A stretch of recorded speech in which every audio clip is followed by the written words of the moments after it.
நதியிலே விழுந்த இலை என உனது பயணங்கள் தொடர்ந்து போகட்டும். அலைவரும் அடுத்த திருப்பத்தில் உனது கரை எதிரிலே தோன்றிடும். வேறெங்கோ செடி எங்கோ நீ இங்கு தனியாய் போகிறாய். வழி தவறி வீட்டில் வந்த பறவையை போலவே பார்க்கிறாய். நீ கடவுள் எழுதி வைத்த மண்ணில் வந்த ஒரு கவிதையடா.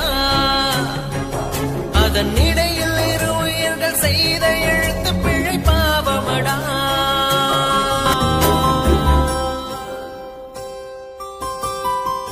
ஆராரோ பாட இங்கு தாயும் இல்லை உன்னை அல்லே. ஆராரோ பாட இங்கு தாயும் இல்லை.